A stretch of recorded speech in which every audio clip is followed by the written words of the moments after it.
Hello, class, and welcome to our lecture on cartography and what I like to call making better maps. So as we move forward here, the first thing that I would like to show you is let's just talk about the definition of cartography. So it used to be that in a geography department, if you were to come be a geography major, you would take an entire semester course on cartography. As GIS started to become part of the curriculum and its own industry in and of itself, those GIS concepts started out as being parts of cartography courses, and then over time, GIS kind of eclipsed the cartography part of those courses. And in a lot of programs where there used to be a cartography class, the way to open up a class for a GIS class was for that class to replace the cartography class. So right now, if you were to go to most higher education institutions, you probably would not find a cartography class, but you would find a GIS class. And hopefully within those classes, you would be introduced to a lot of the primary concepts of cartography. And that's because it's really important to understand not just your data and the data structures and the tools, but how the view of your data affects the way people are going to interpret your data and also can impact dramatically the correctness of the data that you are trying to display and share with others. So, cartography is the science, art, and technology of making, using, and studying maps. So we're just going to break this definition down, and we're going to highlight where we are going to be in this module, and then we're going to just kind of show that a lot of the modules that we'll work through in this class actually take care of the majority of these parts of the definition of cartography. So you'll get a lot of cartography in small pieces throughout the span of this class. So the science of cartography, that's where we're talking about projections, coordinate systems, map scale, which we just reviewed, right? That was one of the first things we reviewed and is heavily dealt with within your introductory classes. The art, which is where we are here in the Making Better Maps module, which is about map design, color coordination, font choices, the look and feel of your actual map design. The making of maps, that's just how is the map physically put together. Is it done by paper and pen? Is it done by computer? Is it done as a hybrid way? Is it done as an interactive experiment when it comes to printing out a map and taking it out into the public and having them add their own? Or is it a crowdsourced type of scenario like OpenStreetMap? So that's just how is the map put together, and that actually plays out pretty importantly in what you can do with the map and how valid some of the data is. If you're a totally open source, crowdsourced scenario with no one going in and validating what people are putting in on their own, that can be used for very different purposes than something that has been vetted either by a consulting firm or a government agency to ensure accuracy. So even how it's put together can have dramatic impacts on how it can be used. And then that gets it into using. So are we using maps for navigating and measuring, or for displaying or conveying information?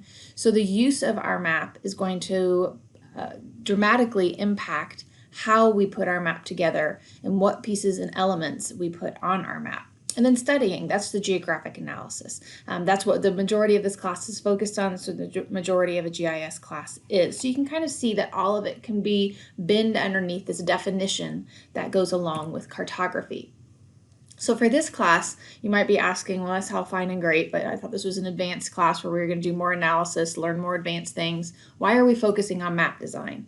Well, because at the end of the day, your map is incredibly important, which you guys have seen as news agencies have shifted from giving us tables and little snippets of information to infographics. Maps are all over the place. A dramatic map with lots of colors catches the eye. So really what you need to learn how to do is create things that look attractive but also still speak to the true story that you're trying to tell. And also your maps will be what people see first.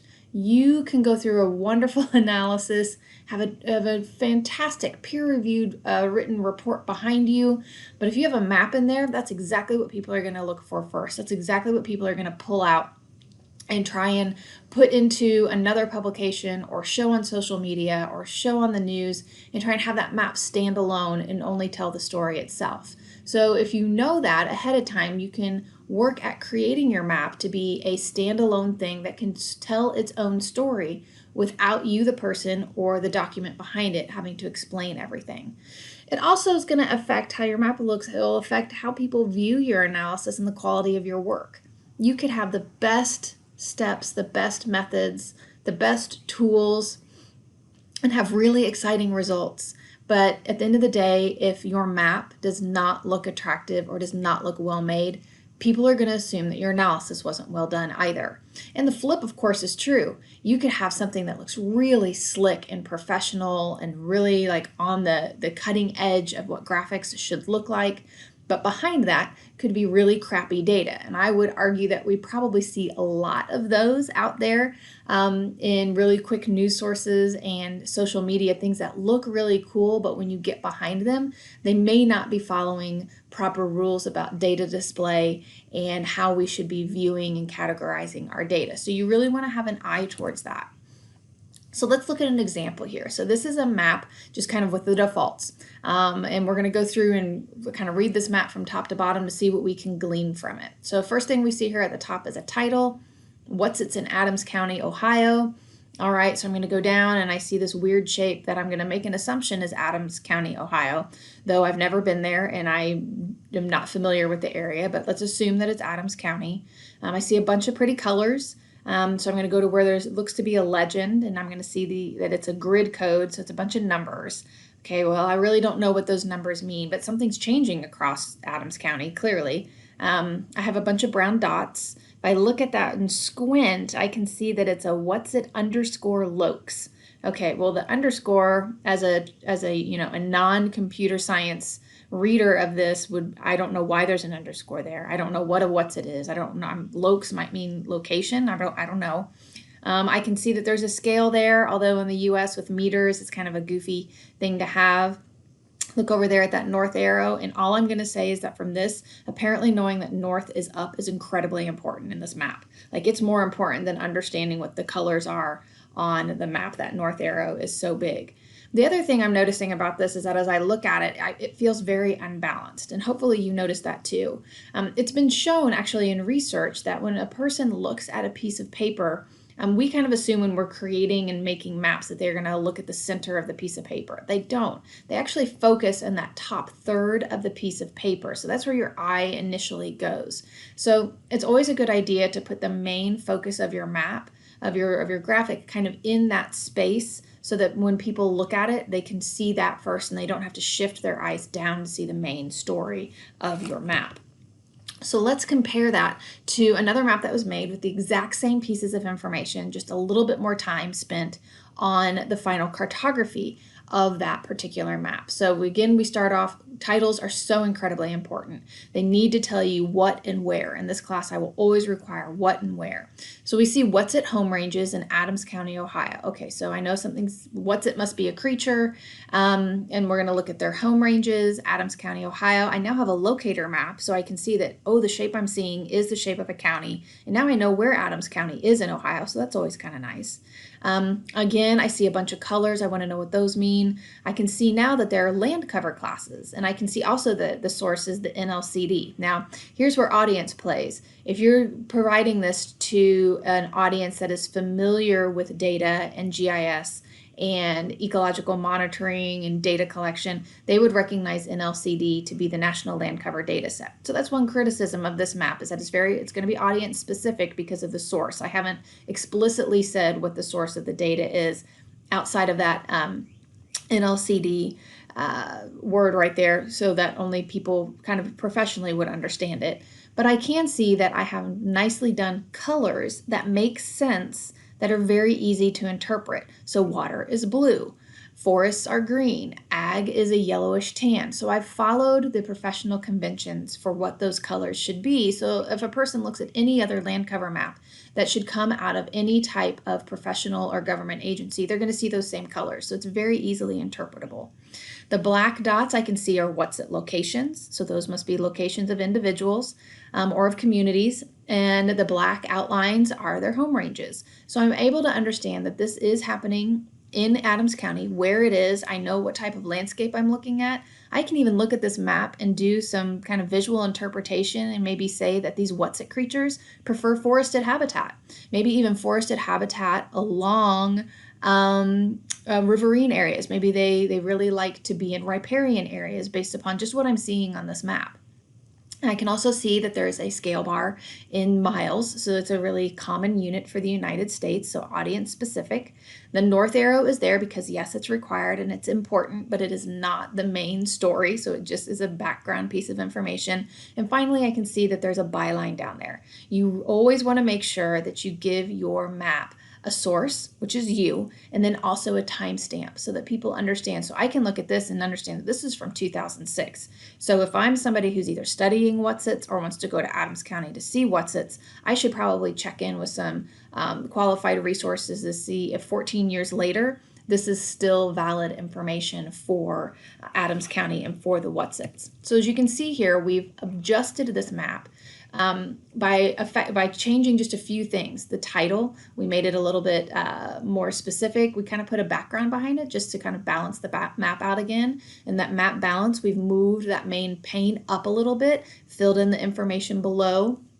We have a really nice updated legend that has full words. It's interpretable. If you're speaking English, the locator helps if we don't assume that everybody who's going to read our map is from Adams County, Ohio. The north arrow has been set down in the background, and the scale units have been adjusted to be more audience specific. All right, so this leads us into map purpose. So one of the drivers of how you're going to create your maps is the purpose of the map. Who's going to use it and for what purpose? And here's where being familiar and aware of your audience becomes very important. So we're going to look at these two little graphics on the side here, and we're going to compare them. And now both of them are built with in this exact same GIS program, same project, and they are feeding off of the exact same data sets. So if your audience is new to your project or topic, or is maybe the general public, you really want to make sure that your maps are simpler, easier to understand, your data is categorized into fewer categories, and your symbols are simple symbols that are easy to interpret, maybe even without a legend. Just by looking at their color and their shape, someone could understand what they are. And the example on the right-hand side here is that little map on the left. So we're going to assume that the scenario here is that there's going to be a hydrant flush in this portion of this city. And these are some maps that are being generated. So the one on the left would be one for the general public. You can see here that the streets are on there, the parcel boundary, the property outlines are on there. You can see all of the individual water lines, and the fire hydrants are very easily found and interpreted. Those little graphics there for their symbols, it's very easy to understand that that's a fire hydrant. And if you pair this with a news story of hydrant flushes, the person who's going to be able to read this is going to know where their property is going to be able to find it and then be able to see if they have a hydrant near them, and is going to be able to then figure out, okay, on this day, am I going to have to maybe adjust my schedule because there's going to be crews there, or there's going to be a lot of water in the street, or a lot of water potentially on my property.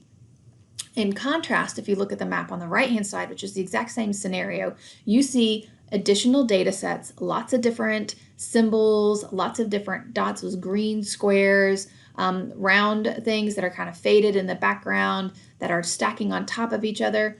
I am not a utilities person. I do not understand all of the symbols on this particular map. But if you are a city utilities person, this is the map you want. You don't want to take the map on the left out in the field. You want to take the map on the right, because this is what's going to show you not only the placement of the hydrants, so where to go, and the water lines, but it's going to show you additional lateral lines, other utilities, and those green things there are the valves. So those are going to be actually places where they need to go on a water line and do additional work in order to properly flush them. So we have over on the right-hand side a much more complex and detailed map, additional categories, and really industry-specific symbols. If you were to give that to the general public, the placement of the hydrants and their properties would get lost as they try to figure out what all these other graphics are.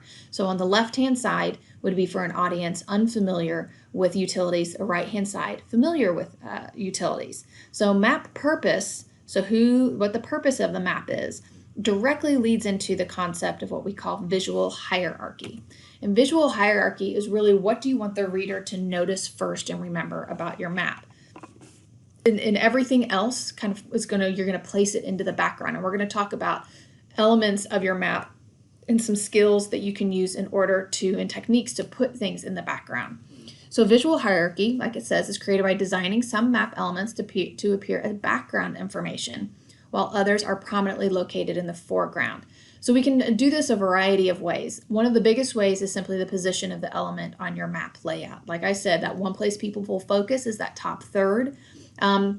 So putting something in that area that's the most important is going to be what people first land on usually and key in on. Also the size of the element.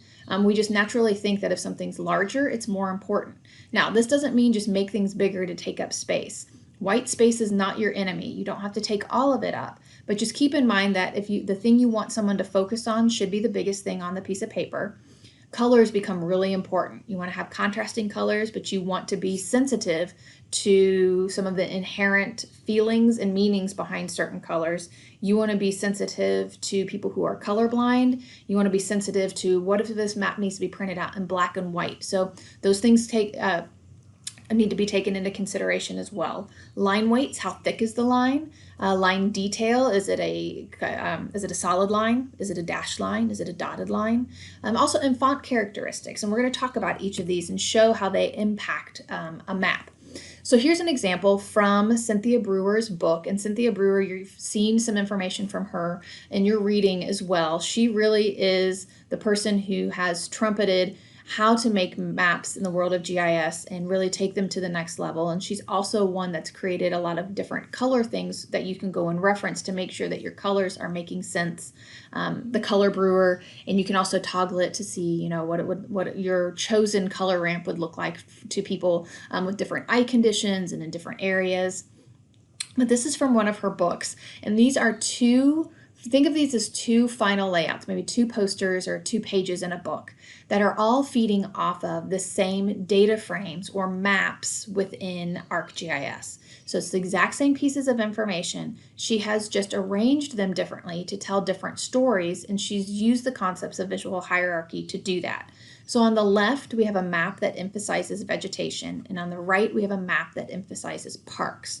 She does this by first addressing the title. So the title is very important. Like I said, it's going to tell you the what and the where that you're supposed to get out of this map. So on the left-hand side, the first thing you see is vegetation, and then the where, Democratic Republic of Congo. On the right-hand side, you see national parks, Northeast Congolese lowland forest. So clearly on the left, if I'm going to read this map, I'm hoping I'm going to run into information on vegetation. And on the right-hand side, I'm hoping I'm going to run into information that's going to delineate some parks for me and show me where they are.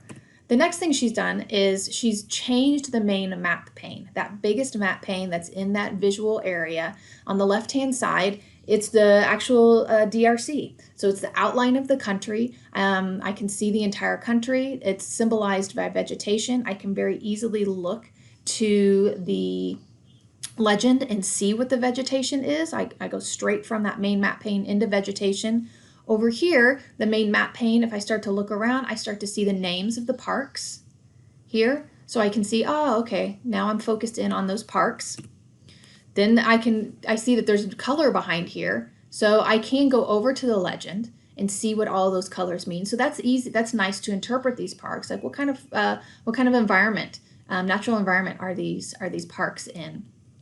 And then I can go over to the legend and interpret that. But notice the difference here between the legend. The legend on the left-hand side has that black box around it. The legend on the right doesn't. Having the black box around it just makes that legend kind of pop out, right? It makes it stand more in the foreground. Whereas on the right-hand side, that legend is not necessarily in the foreground. It's more of a kind of just background information for you to reference. And that is simply done by that line around the legend box. The other things we can notice here are you're gonna have locator maps in both of them. Both of them have the most of Africa wide locator map where you can see where the DRC is within the continent of Africa. And the other locator maps that you see here are just the flip of the main map pane in the other map. So we can see here that we have another area an area that has been highlighted in purple in our vegetation, where it's highlighting the parks, and it says down here enlarged areas, the national parks in this area. So the parks were still important for this map, but not the main focus.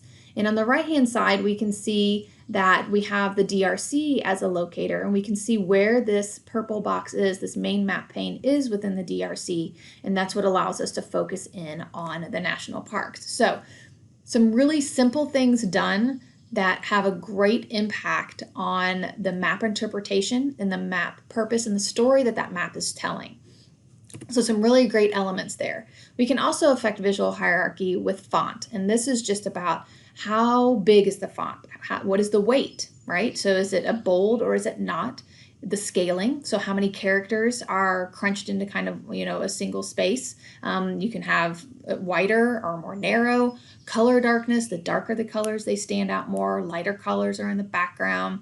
Your case, are you in all caps or are you not? Things that are in all caps tend to be much more, stand out more and seem more important. And there are also, when it comes to maps of areas, there are some conventions about, what should a country name look like? What should a city name look like? What should the capital look like? And you can reference a lot of National Geographic resources on that to look at what some of the general conventions are on how things are labeled. But in general, if you have something that is bold and in all caps, that's going to be the most important thing. So if we look at our map here of South Korea, clearly when it comes to font, the first thing you see is South Korea. It's in all caps.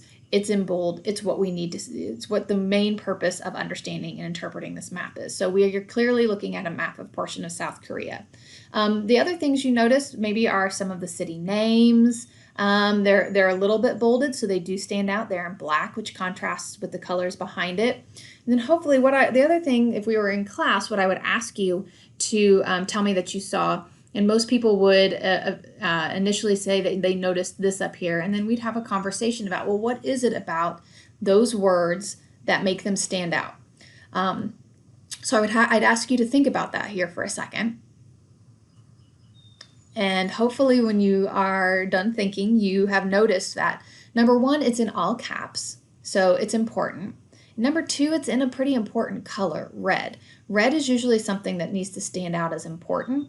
Now, it's not the biggest text on the map, so it's not the purpose of the map, but it is something that's really important to understand. And so we look at it, and it's the demilitarized zone, the DMZ, between North and South Korea, which is an actually very important element of any map of either North Korea or South Korea. So this is just a way that font can be used to help tell a story and highlight those things that are important. All right, so the last thing I want to say about fonts is that there are two font families. So there are serif families and sans serif families. And a serif is just that little line at the end of each of your letters. So Times New Roman is a classic serif font, and Arial is a classic sans serif font. When it comes to making a map or any type of scientific writing, you can mix and match fonts, but you should never mix and match more than two. And if you want to use more than one type of font, you should choose a serif font and a sans serif font. They really nicely complement each other. The reader isn't going to get confused on whether or not they're both the same font or not. So that's one technique you can use. You don't have to. You can stick with a single font, and that's fine. If you do stick with a single font, you just need to be aware that depending upon your audience, you want to choose the correct type of font. If you are doing something for a professional organization or for people that are not going to be just the general public, you want to make sure that you choose a font that just looks authoritative. It's not supposed to be whimsical and fun. It's supposed to just, be the thing that relays information.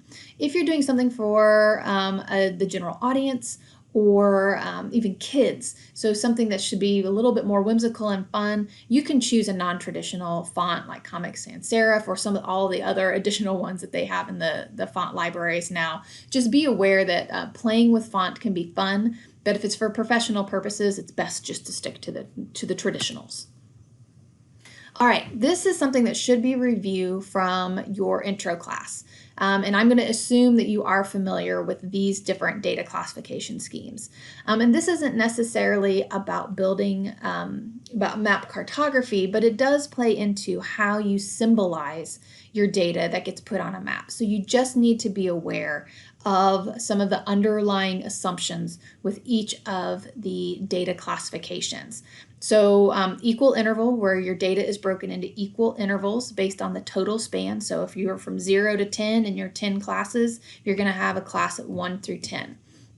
Quantiles are where your data is broken into equal numbers of observations in each class. So it doesn't matter the span of your data ranges. What just matters is the number. So if you have 3 classes, there's going to be an equal number of records in each of those classes. Natural breaks, which is also called janks. It's where you choose the number of classes, and then there's an algorithm that runs in the software that looks to where there are natural breaks in your data, and it puts it into the classes that way. And then there's standard deviation, which is where your data is broken into classes based upon their distance from the data mean value. And then you can also do manual, which is basically anything you like. You get to go in and set up the different data classifications. So here's just an example of the price of hotel rooms in Chicago from 50 to 800, and you can see through through equal interval, quantile, and natural breaks how the data falls into those 3 categories. So hopefully the understanding that data that lives on those interval breaks can be very hard to interpret, and you can really adjust the story of your map and your data simply by the number of classes and the classification technique you choose. So you really want to be aware of that, and you want to be true to your data and choose a classification that displays your data in a way that it can be interpreted the way that it's meant to be interpreted. So this is just a slide. I'm not going to read it for you. You have it in the class resources. It's just going through, it's kind of the things that I've found throughout the years that help me the best in understanding which of these classifications should be used in which scenarios. So I just kind of highlight some different scenarios. So equal interval, best for familiar data ranges, percentages, temperatures. Quantiles, you have to be careful because equal number of things in each class doesn't mean it's looking at the value of it. It's just looking at the number of records that go into each of your classes. So you really have to be careful that what you create out of a quantile classification doesn't end up being misinterpreted.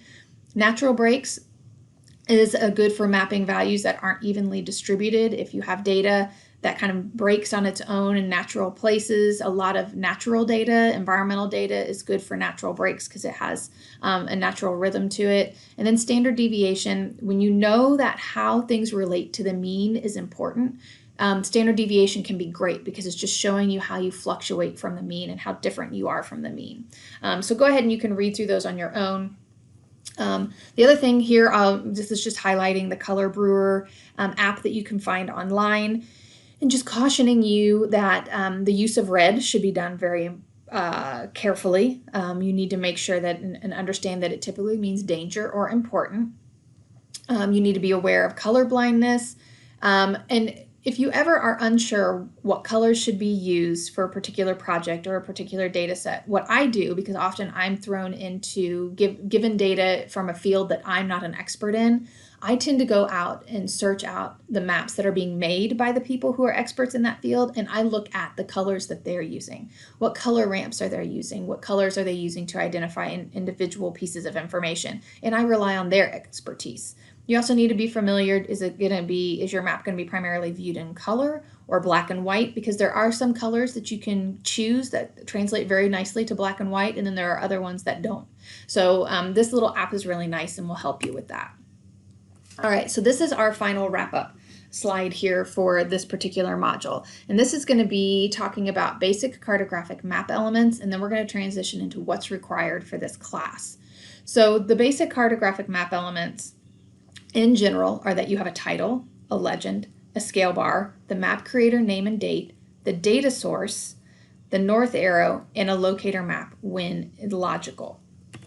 So, and there you go. So this is what I want to see for this class. Not this particular map, not everything that's done on here, but this is the type This is all the information that needs to be there. Your maps for this class always have to have a title telling me what and where. They need to have a legend that makes sense. I should never see any underscores or goofy codes from your data unless you're making a map for people who created the data. Your labels in the legend need to be geared towards the audience and geared towards readability.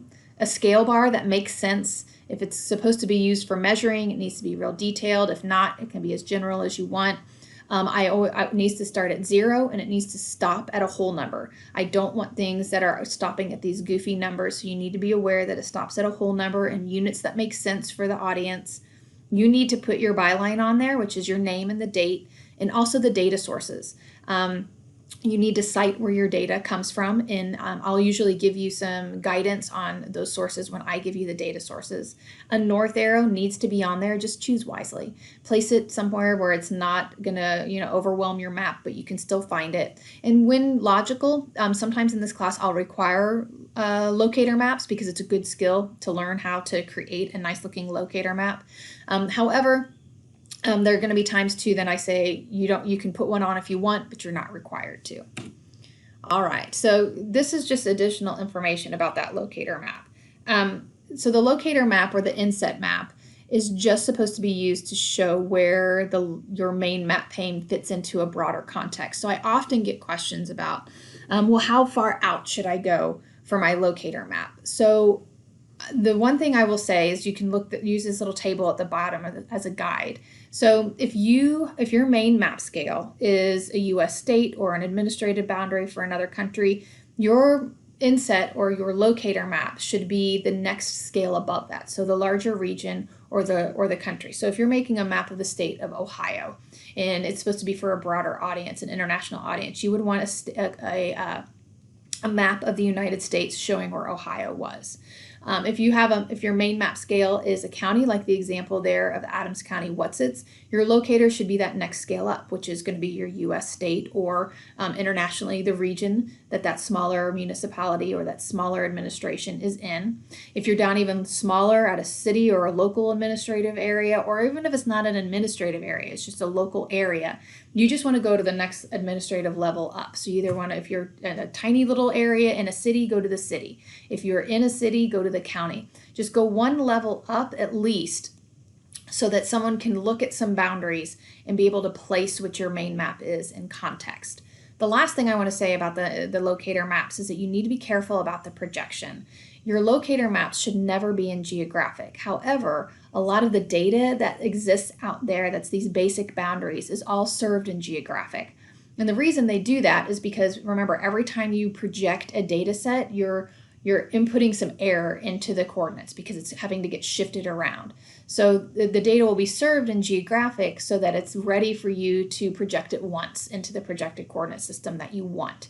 So it's allowing you to have a nice piece of data that hasn't been reprojected multiple times to cause some of those coordinate shifts. So that's the reason it's served in geographic. It's not served in geographic because it's meant to be viewed in that or analyzed in that. It's just as a courtesy to you as a GIS professional, the data hasn't been projected multiple times. Most often, the best thing to do is to choose the coordinate system of your main map frame. But if it's wildly different and it makes your locator look weird, then choose a coordinate system that's best for the area of your locator. So that's going to be important, and I'll point that out throughout the first couple of exercises. All right, so there's just the highlight of it all, where all of those things are, what they are. And then that's it. So moving on, you guys just need to move on to the Making Better Maps assignment and then move on to the next module.